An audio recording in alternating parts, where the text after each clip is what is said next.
નમસ્તે વાલા ભાઈઓ બહેનો. ટાટ એચએસ હિન્દી મુખ્ય પરીક્ષા ક્યારે છે, કઈ રીતની છે, કેટલા કટ ઓફ માર્ક છે, એની હજી આપણને પૂરતી ખબર નથી. તેમ છતાં જે વ્યક્તિઓ 70+ જેને માર્ક છે, 70થી 80 અથવા વધારે છે, એવા વ્યક્તિઓએ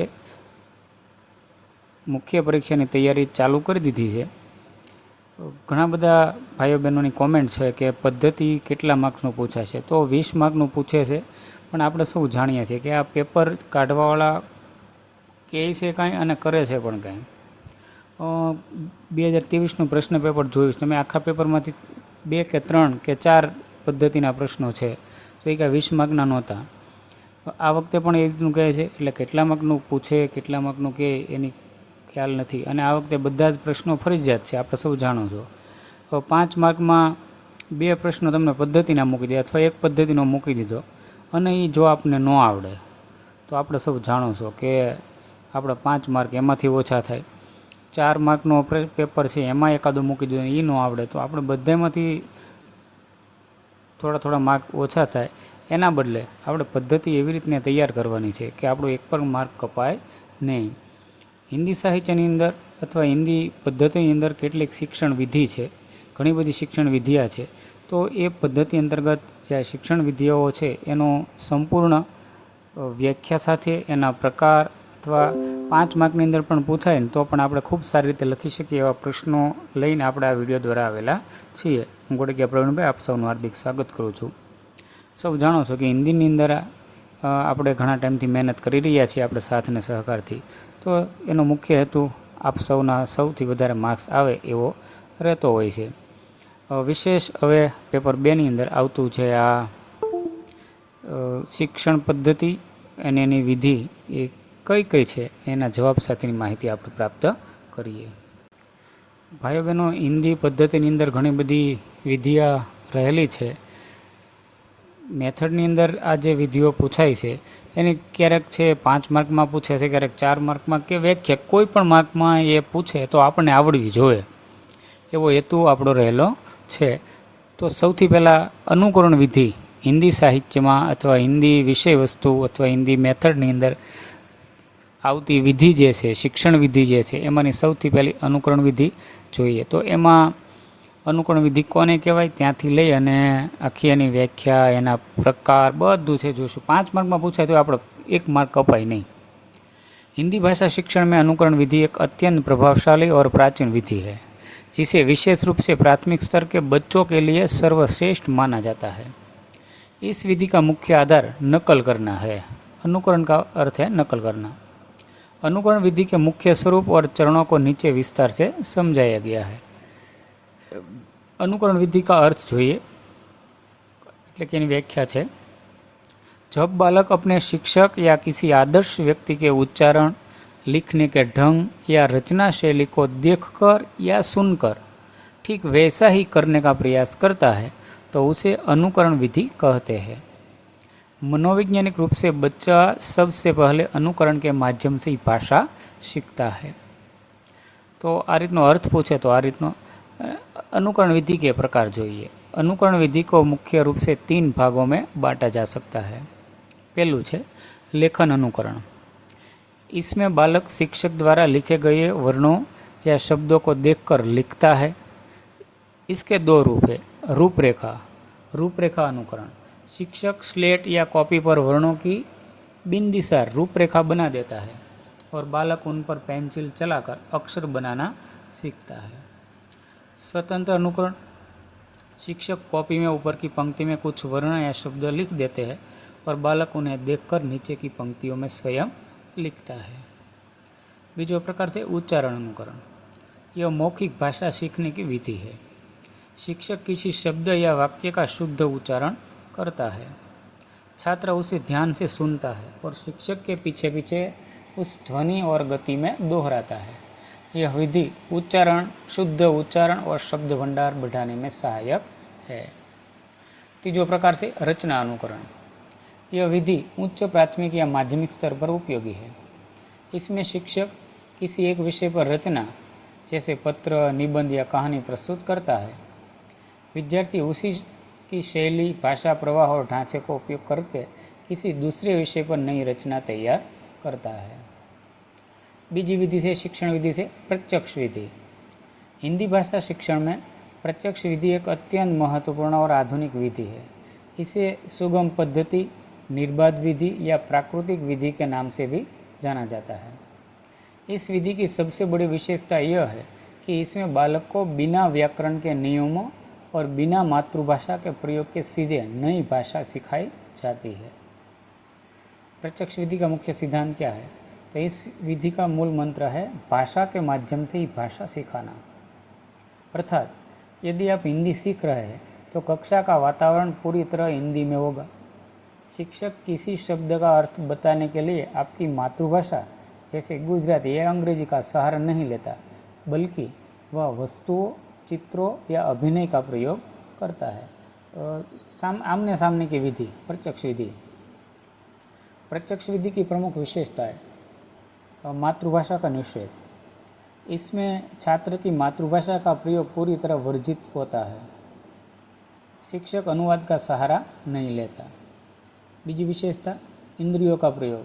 किसी शब्द को समझाने के लिए शिक्षक सीधे उस वस्तु को दिखाता है, जैसे सेब। समझाने के लिए शिक्षक चित्र दिखाएगा या वास्तव में सेब दिखाएगा, न कि उसका अनुवाद बताएगा। मौखिक कार्य पर बल। इसमें लिखने और पढ़ने से पहले सुनने और बोलने पर सबसे अधिक ध्यान दिया जाता है। व्याकरण का गौण स्थान। व्याकरण के नियम अलग से नहीं रटाए जाते, बल्कि बातचीत के दौरान छात्र अनौपचारिक रूप से उन्हें सीख लेता है। इकाई वाक्य है। इस विधि में शिक्षण की इकाई शब्द न होकर वाक्य होती है, ताकि बालक पूरे संदर्भ को समझ सके।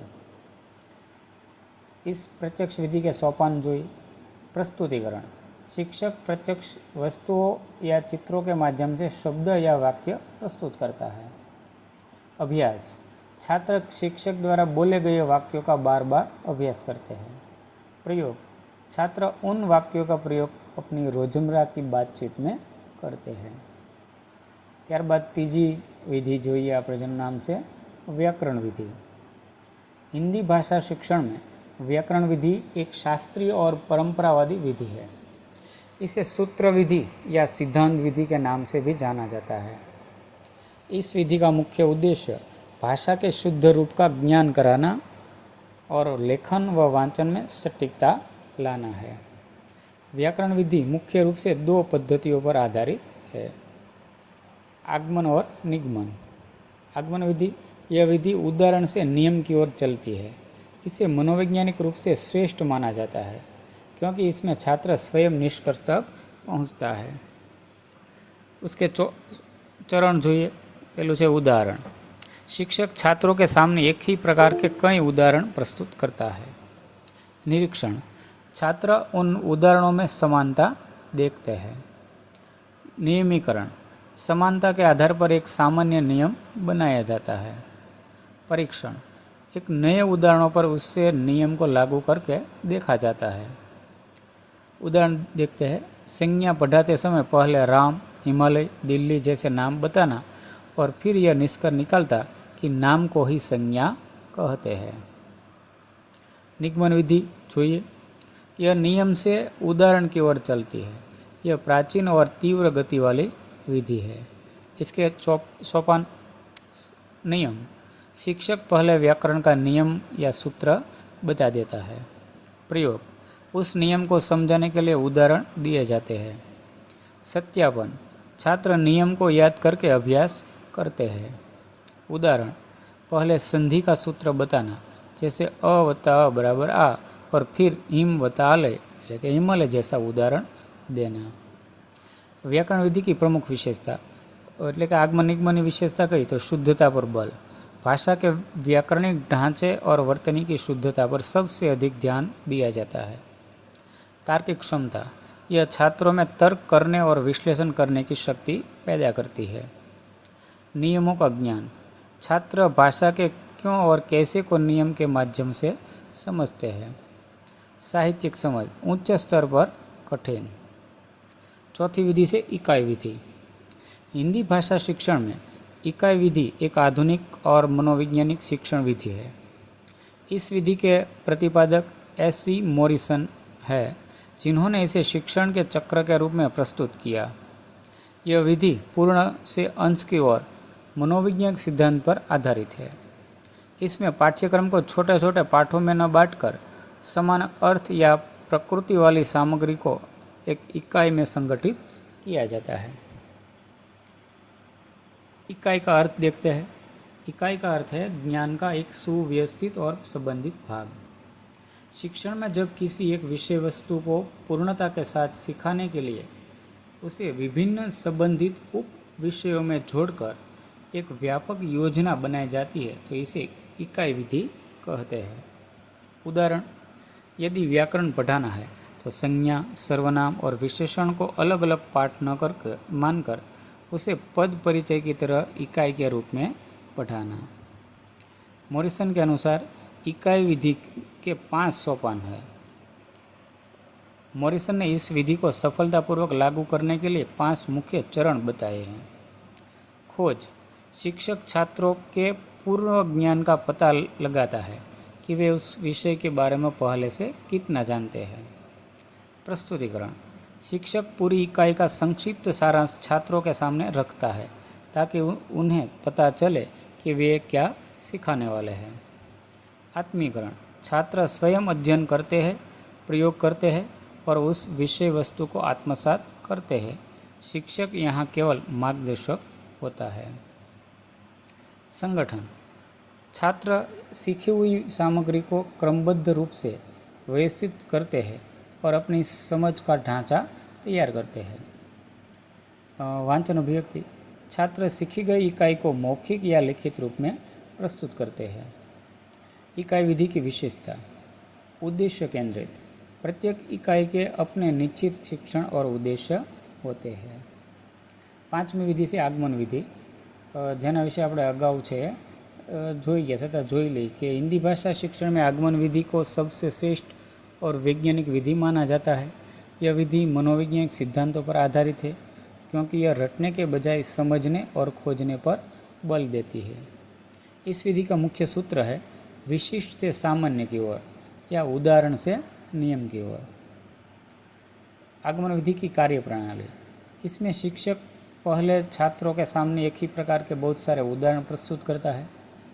छात्र उन उदाहरणों का विश्लेषण करते हैं और अंत में स्वयं एक नियम या निष्कर्ष निकालते हैं। आगमन विधि के 4 मुख्य सोपान। उदाहरणों का प्रस्तुतिकरण, शिक्षक छात्रों के सामने विषय से संबंधित विशिष्ट उदाहरण रखता है।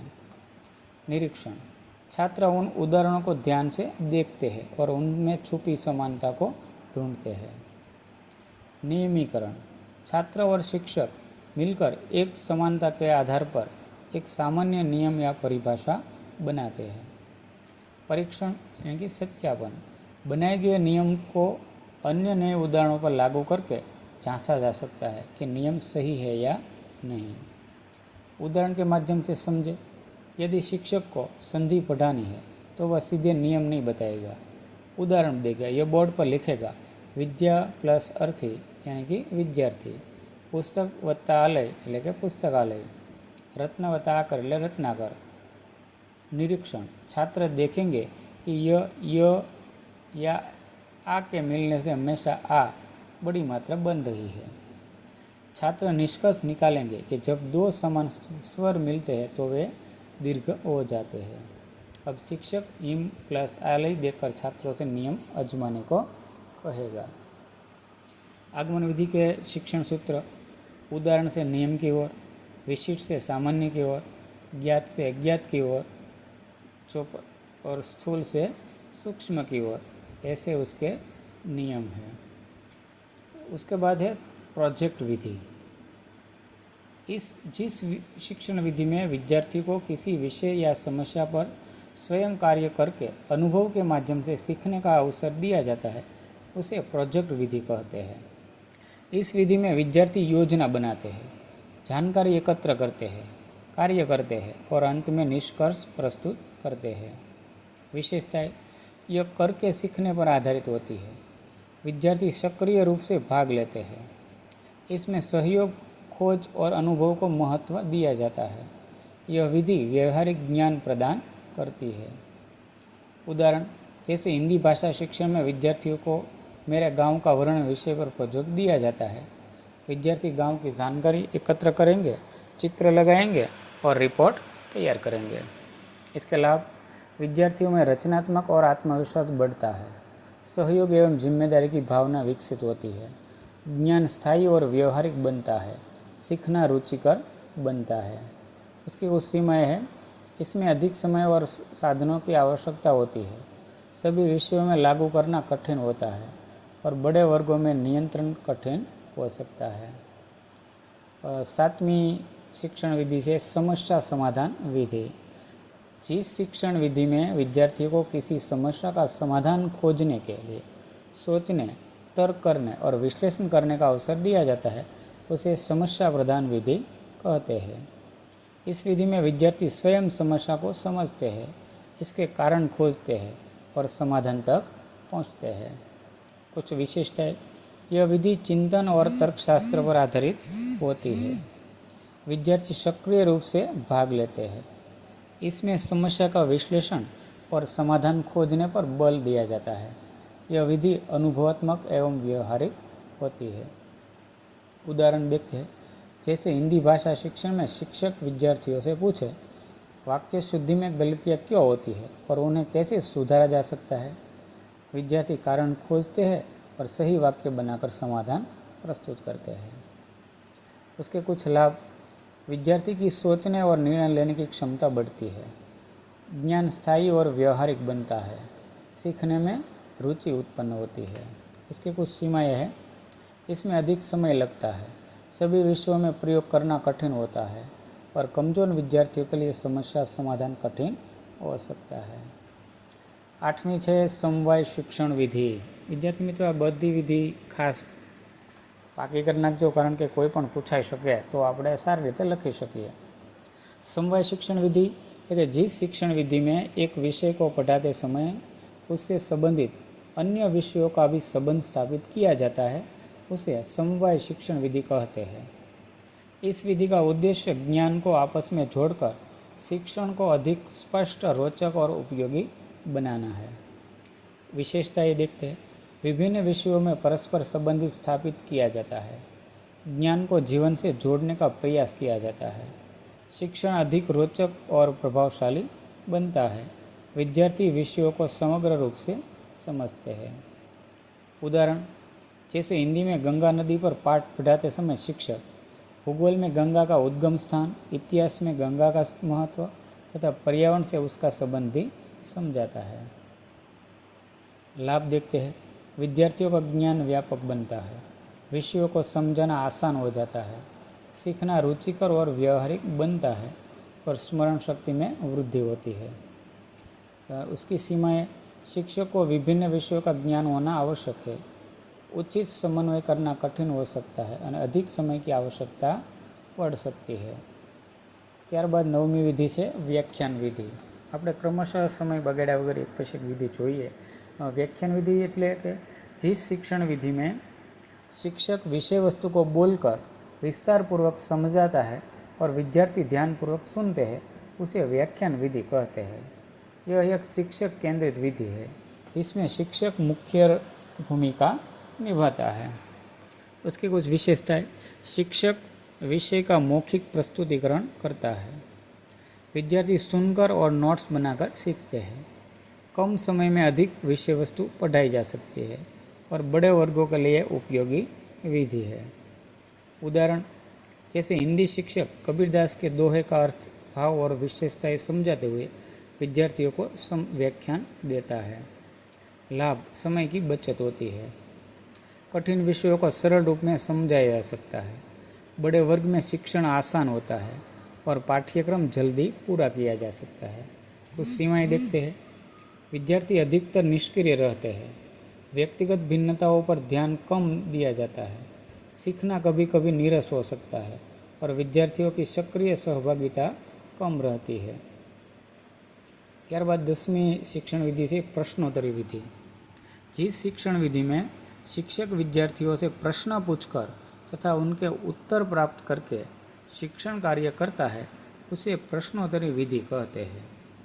इस विधि में शिक्षक और विद्यार्थियों के बीच संवाद के माध्यम से ज्ञान प्राप्त कराया जाता है। इसकी विशेषता है यह विद्यार्थी केंद्रित विधि है। शिक्षण प्रश्न और उत्तर पर आधारित होता है। विद्यार्थियों की सक्रिय भागीदारी रहती है। सोचने एवं तर्क करने की क्षमता का विकास होता है। उदाहरण जैसे हिंदी शिक्षक विद्यार्थियों से पूछे, संज्ञा किसे कहते हैं, सर्वनाम का उदाहरण बताइए, मुहावरे का अर्थ बताइए। विद्यार्थी उत्तर देकर विषय को समझते हैं। उसके लाभ, विद्यार्थियों में आत्मविश्वास बढ़ता है। विषय अधिक स्पष्ट और रोचक बनता है। विद्यार्थियों की स्मरण शक्ति और चिंतन क्षमता बढ़ती है और शिक्षक विद्यार्थियों की समझ का मूल्यांकन कर सकता है। सीमाएं देखते हैं। इसमें अधिक समय लगता है। सभी विद्यार्थी सक्रिय रूप से भाग नहीं लेते और बड़े वर्ग में संचालन कठिन हो सकता है। गलत उत्तर मिलने पर शिक्षण की गति प्रभावित हो सकती है। ત્યારબાદ છે प्रदर्शन विधि। जिस शिक्षण विधि में शिक्षक किसी कार्य, प्रक्रिया या विषय को स्वयं करके दिखाता है और विद्यार्थी उसे देखकर सीखते हैं उसे प्रदर्शन विधि कहते हैं। यह विधि देखकर सीखने के सिद्धांत पर आधारित है। विशेषताएं देखते हैं। शिक्षक कार्य का प्रत्यक्ष प्रदर्शन करता है। विद्यार्थी देखकर और समझकर सीखते हैं। शिक्षण अधिक स्पष्ट और प्रभावशाली बनता है। व्यवहारिक ज्ञान पर अधिक बल दिया जाता है। उदाहरण जैसे हिंदी भाषा शिक्षण में शिक्षक शुद्ध उच्चारण करके दिखाता है, कविता का सही भावपाठ करता है या पत्र लेखन का प्रारूप बोर्ड पर लिखकर समझाता है। लाभ देखते हैं। कठिन विषय आसानी से समझ में आते हैं। विद्यार्थियों की रुचि और ध्यान बढ़ता है। ज्ञान अधिक स्थायी बनता है और व्यवहारिक अनुभव प्राप्त होता है। सीमाएं, इसमें अधिक तैयारी और साधनों की आवश्यकता होती है। बड़े वर्ग में सभी विद्यार्थियों तक प्रदर्शन स्पष्ट रूप में पहुंचाना कठिन हो सकता है और अधिक समय लगता है। तो आ रीते विद्यार्थी मित्रों आनी जे कांई शिक्षण विधि हती 11 प्रकारनी शिक्षण विधिओ આપણે આપેલી છે। આ ઉપરાંત પણ જે કાંઈ વિધિઓ છે આપણું પદ્ધતિશાસ્ત્રની જે PDF છે એની અંદર રહેલી છે। જો તમને વિડીયો સારો લાગ્યો હોય અને ગમતો હોય તો કોમેન્ટમાં કંઈ કોમેન્ટ કરજો અને જો ન સારો લાગે તો પણ મને જાણ કરજો। મળીએ આપણે હિન્દી વિષયના એક નવા જ વિડીયોમાં। ત્યાં સુધી દરેકને પરીક્ષાની હાર્દિક શુભેચ્છાઓ।